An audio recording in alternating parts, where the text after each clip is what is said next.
ছোট্ট এই বাচ্চাটা হয়তো জানেও না ও কাকে ছুঁয়ে দেখল। অন্য কোনো ফুটবলার হলে হয়তো দূর দূর করে তাড়িয়ে দিয়ে নিজের গা বাঁচাতেন, তবে নামটা যে রোনালদো, ক্রিশ্চিয়ানো রোনালদো। খুদেই ভক্তকে স্বপ্নের এক মুহূর্ত উপহার দেওয়ার দিন সতীর্থ ব্রুনো ফার্নান্দেসকে চরম শিক্ষা দিয়ে লজ্জায় ফেলে দেন CR7। শিশু থেকে শুরু করে বৃদ্ধ কোটি মানুষের আবেগের স্বপ্নের এক নাম ক্রিশ্চিয়ানো রোনালদো, যে স্বপ্নকে ছুঁয়ে দেখার আশায় টিভি স্ক্রিনে তাকে দেখে নির্ঘুম রাত কাটায় অসংখ্য মানুষ। তেমনই এক স্বপ্ন বোধহয় ছিল হঠাৎ মাঠে প্রবেশ করা ছোট্টই বাচ্চার। শুধু স্বপ্নটাই ছিল হয়তো ওর, তবে সে স্বপ্নটা যে কত বিশাল আকারের তা বোঝার বয়স হয়তো ওর হয়নি। ম্যাচের ৬৯তম মিনিট, ৩-০ গোলের ব্যবধানে এগিয়ে রোনালদোর পর্তুগাল। কড়া নিরাপত্তাকে ফাঁকি দিয়ে মোবাইল নিয়ে হুট করে মাঠে ঢুকে পড়ে তার এক খুদে ভক্ত।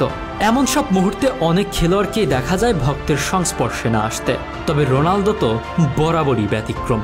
তাকে দেখে দূরে সরে যাওয়া তো দূর, উল্টো আরো নিজের কাছে টেনে নেন এক গাল হাসি দিয়ে। এরপর ওই খুদে ভক্ত সেলফির আবদার করলে রোনালদো হাসি মুখে কোনো বিরক্তি প্রকাশ ছাড়াই তাতেও সায় দেন। ইউরোপিয়ান ফুটবল চ্যাম্পিয়নশিপে তুরস্কর বিপক্ষে ম্যাচটাতে রোনালদো শুধু এ কারণেই আলোচনায় আসেননি। সতীর্থ ব্রুনো ফার্নান্দেসকে একটি অ্যাসিস্ট উপহার দিয়ে তাকে অনেকটা লজ্জায় ফেলে দেন CR7।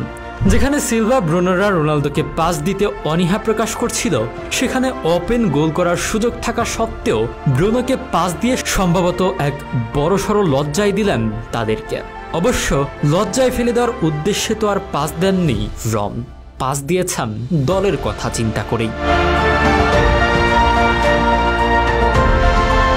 আর্জেন্টিনা যেমন মেসির জন্য বিখ্যাত, ব্রাজিল যেমন নেইমারের জন্য, আর এই পর্তুগাল রোনালদোর জন্য। লাখ লাখ দর্শক টিভির পর্দায় বসে থাকেন শুধুমাত্র এই মানুষটার ক্যারিয়ারের শেষ ইন্টারন্যাশনাল যাত্রাটা উপভোগ করার জন্য।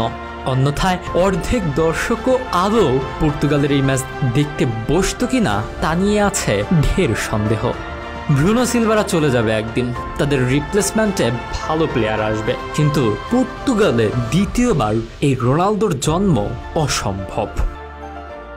রোনালদো এদিন এতটুকুতেই ক্ষান্ত হননি, করেছেন রেকর্ডও। রোনালদো মাঠে নামবেন আর রেকর্ড হবে না তা কি করে হয়?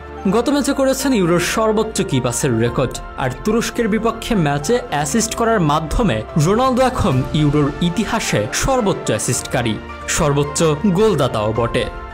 নিন্দুকেরা প্রায় প্রশ্ন তোলেন যে রোনালদো শুধু গোলই করতে জানেন। তাদের জন্য হয়তো সবচেয়ে বড় জবাব এটাই, এত বড় টুর্নামেন্টের সর্বোচ্চ অ্যাসিস্টের মালিক তাদের ওই শুধু গোল করতে জানা রোনালদো।